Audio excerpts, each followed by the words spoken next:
Yo, it's your boy Wolf Sage, aka Daydream Wolf, and we're back at it again. Welcome to Escape the World, the most interactive escape room in the world. Let's get right into it. Now, escape room tip number 18. Do not play this game drunk. You guys, look at me in the eyes when I say this. Do not come into any escape room drunk out of your mind. Now, I get it. A lot of people, especially if you're coming in at Saturday night or something like that, you guys, your friends are at the bar, you going out doing this, you got a promotion, everything. You guys want to get drinks and do escape room. That's cool. Take 1, 2, maybe 3 drinks. But if you come in and you smell of alcohol and you can barely stand up and you're just like making jokes, you're loud, inappropriate, just being excessive and all that stuff, they're probably going to kick you out because they're going to be like, this person is probably going to rip something up. This person is probably going to throw up in our room. This person is probably going to have an accident in our room. And we just don't want to do it. And the most important part is you don't want to solve any clues intoxicated.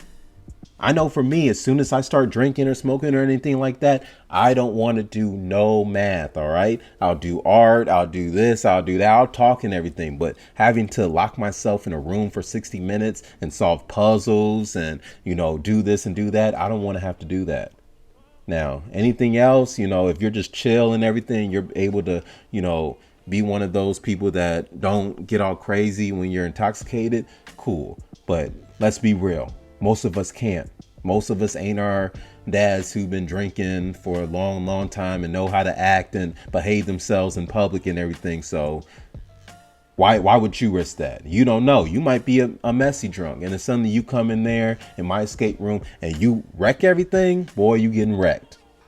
I've actually, since this is a good story thing, before I get into, the main key points, 3 points that I put down. Story time. I had this room. It was the apartment where there was these groups of people. 2 groups is when like groups can be able to come in and do 2 groups or as many groups could be able to book 1 room. All right. So we had people that were coming from the Brewers game, that were coming from a baseball game. 2 different groups. One group had this one guy who was blasted. I'm telling you, even at the beginning, he was all Johnny Depp with it, just all couldn't even keep sentences out his mouth. Tell me why throughout 45 minutes or because it's like 5 minutes. Once 45 minutes, because they came later, they started late. Within that game, he started just going around, just start pulling on doors, and there's a lot of people in there, and he's yelling. He's like, rah. He can barely say what he needs to say, and his teammates are even saying like, hey dude, what are you doing? You guys going to get us thrown out of here? He sat down in that chair for 45 minutes until the game was over, and then once I opened the door, he went and ran out trying to get to the bathroom. And then I'm just like, well, what's going on? He comes back, you guys. He comes back and he tells me, hey, man, I was sitting in there for 45 minutes. I had to use the restroom. And I'm like looking at him like, well, guy, I asked you, do you need to use the restroom? Guys, I asked him. You guys watching? I told this dude to his face. First of all, you're a grown man. It's not my job. You shouldn't have been this drunk to where you couldn't communicate to me. Hey, I need to use the restroom. Can I leave the room? Can I go or something like that? Which usually we had to stop that because so many people do that. You use the restroom before you go there. All right. Use the restroom before you get into the escape room, not after. So for him just sitting there, and I'm like, bro, all you did was go around, pull on all these doors and locks. What I thought was, hey, maybe he need to use the restroom, or maybe he's just whacked out. And then you just sit for 45 minutes, not even say anything as a grown man. You don't want to be drunk and then realize that you peed yourself last night just because you couldn't get the words out to tell someone that, hey, I need to use the bathroom. We are doing a game that requires me to be locked in this room. But since I decided to get drunk and drink and do this and that, I need to use the restroom, but I can't say it. And that was so embarrassing because I'm just looking at him and I'm like, his friends are like saying like, oh, I'm sorry. He was just, he's it just tickles me every time I think about it. But, let's get to these points. So, you guys can just be able to understand, do not play this game drunk. All right. Don't be intoxicated.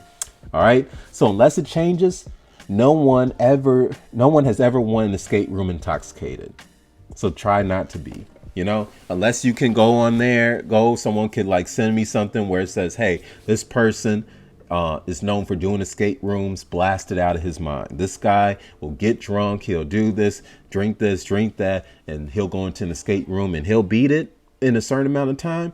I want to see that person. But for everyone else, and even knowing me, I can't get drunk and do math. I can't get drunk and then do equations and stuff or solve puzzles. I can't even do a Rubik's Cube. So you think I'm just going to get better as I get intoxicated? No, don't do that. All right. This game requires your full focus and brain power to solve complicated riddles. And in 60 minutes will go by real quick, you guys, especially if it's a smaller game and it's 30 minutes. So you literally got 15 minutes to solve at the most, 10 to 15 minutes to solve certain clues. And you want to do that drunk? You want to do that with a foggy mind? You want to do that when you might be nauseous? It's just like, set yourself up to win, you guys. I always tell people, set yourself up to win. The worst thing you can do is be drunk and make it harder for yourself. You will most likely fail and end up disappointed. And really it should say you might fail your team as well. You might make it hard on your team, because if that guy in that story had kept on pulling on these doors and pulling on these locks and stuff like that, all of them would have had to go out, and then all of them would have been mad at him. We had one woman who did that in the room too. There was like 4 people, and she just kept on. She would literally almost pulled the hinges off of one lock, like literally like bent it and stuff. And we're like what are you doing? Get out, go. Kick the curb is there. You got, like, don't let the door hit you. Don't do that. You know how much it costs to replace this stuff? And then dealing with drunk people, you're only going to get angrier or sadder or madder, especially if you lose. I don't know about y'all, but I do not want my buzz to be destroyed. I do not want to kill the buzz. I don't want to destroy the buzz. I want to keep the buzz going and have a good time while doing it. All right.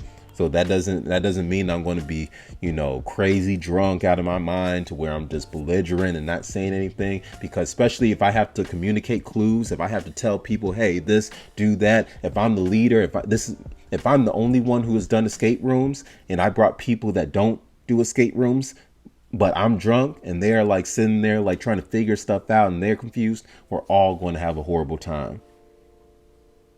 We all know it. You all know that one drunk guy, so don't act like you don't. So that's that's the tip, you guys. Hey, you. If you like this clip, please like, subscribe, comment, hit that bell, stay notified, share it with something. This is my tip, yo. I'm your clue master. You better leave me a tip. But most appreciative. Catch y'all later. Peace.